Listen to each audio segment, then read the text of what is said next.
Don't forget to like and subscribe, and share your opinion down below. Turning a crisis into a catastrophe. I took a job working in a specific industry. It wasn't rocket science. Anyone with decent research interview skills could do it, but the industry demanded a certain format for the information, and for the end product to be marketable, each project had to be completed in a certain time frame and meet certain benchmarks. As such, there was a bit of training involved in getting new staff familiar with the process, hitting targets and producing to a reasonable quality. The company I worked for took the policy of paying peanuts to the extreme. The consequence was that they ended up training a lot of people who moved on to better paying positions at competitors. We were actively headhunted once we'd been working there for 18+ months. Instead of doing the sensible thing and offering pay increases or retention bonuses, the MD liked to lecture us about loyalty and not biting the hand that feeds you whilst telling us we were losers who were lucky to be employed. Shockingly, this did not have the desired effect of increasing morale or loyalty. All the best staff were siphoned off by competitors, leaving the deadwood and the hopelessly naive, that would be me, who thought that their hard work and perseverance would eventually be rewarded with pay increases and promotion. Like I said, hopelessly naive. A crisis arose when a larger than usual number of staff left for greener pastures in a shorter than usual period. There were not enough experienced staff to take over all the projects. Some of the newbies were thrown in way over their heads and a decent portion of them couldn't cope and walked out. We were meant to have about 100 people working in this role, and only had about 75. In his wisdom, the MD decided that the best way to deal with this was to cancel all leave. I had leave coming up. My honeymoon to be exact. I had gotten married a month previously, but we planned a dream holiday for a few weeks later. And it was now cancelled. Even 20-year-old me, who was, as previously noted, hopelessly naive, had a breaking point. I approached the MD, politely asked if I could take my previously approved leave. "No.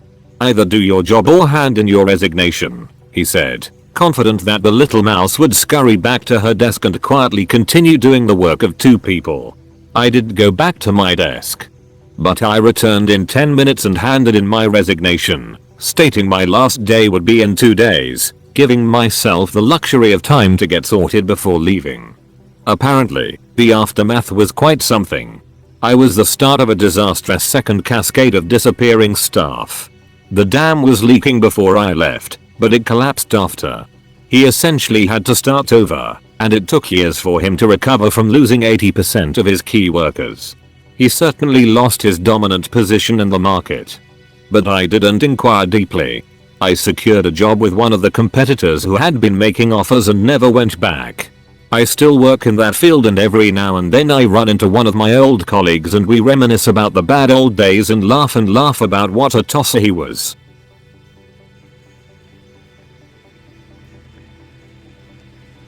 HR maliciously reject leave request. Ensuing malicious compliance results in a ridiculous amount of leave taken, all within the rules. I work in a UK company that has a very good leave policy.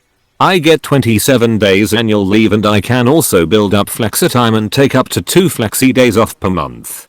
In addition, due to a screw up in HR, I am allowed to float all my public holidays. I was moved to a joint venture company for tax and legal purposes, and when they took me back into the parent company, they just adopted my contract from that company instead of getting me to sign a new one.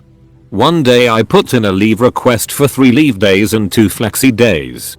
HR person denied it as, she said, it was against the rules to mix flexi and normal leave days. The rules had changed some time ago to allow mixing, but HR person told me that it was against the rules. I took it higher and her decision was overturned, but she did not like it one little bit. Thereafter, whenever I submitted a request with mixed leave, she rejected it out of spite, claiming that it was not in the spirit of the rules. It is an interesting view into her mindset that she refused instead of asking how she could do it too. She was all about stopping me, so the fight began. Easter was coming up and I was due to take 2 weeks off. The middle Friday of my holiday was also the end of my leave month, and the Monday started a new month, so I put in for 2 public holidays carried over from Christmas. 2 flexi days and a Good Friday public holiday, and since the second week was a new leave month I used another 2 days of flexi, plus the public holiday Easter Monday and 1 day of public holiday from the start of the year. So my 14 days holiday in the sun cost me a single Friday, which is 5 hours of leave time. She went ballistic but could do nothing despite trying to find any way to stop the request. As a direct result of her trying to stop me, I now make a point of building up and using as much flexi leave as I can just to see her pretending to smile as I hand in my request to her directly every single time. She grits her teeth so much I expect her to break a jaw. In 2019 I peaked and managed almost 60 days of leave, all thanks to her. Maybe I should thank her.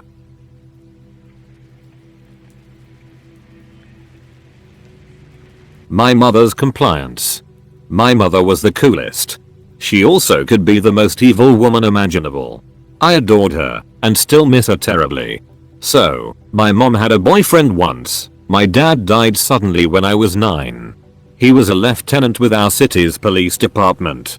He was also shady AF. One Christmas he gave me and my sisters brown velvet blazers. They were hideous.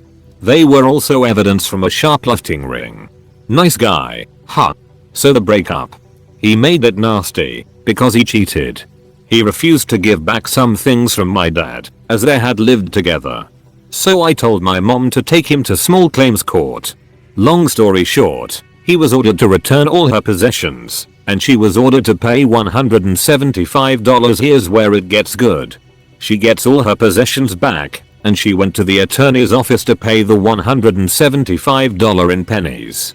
Not rolled, just in a couple of containers. At 4:45 on a Friday. At first they refused. Mom told me it was illegal to refuse legal tender. Cops were called, and they agreed with us. It's money, never stipulated as to what method of payment, only the amount. So we sat, I drove her over. I wouldn't have missed this for the world, and watched as some assistant counted and rolled all the money, with an attorney observing. I had counted it 3 times. It was exactly $175. I loved my mom's evil grin as she said, I'll be needing a receipt, and one of your cards from both of you stapled to it, please. It was priceless. My mom was my hero, but don't make me get evil. I learned from the best.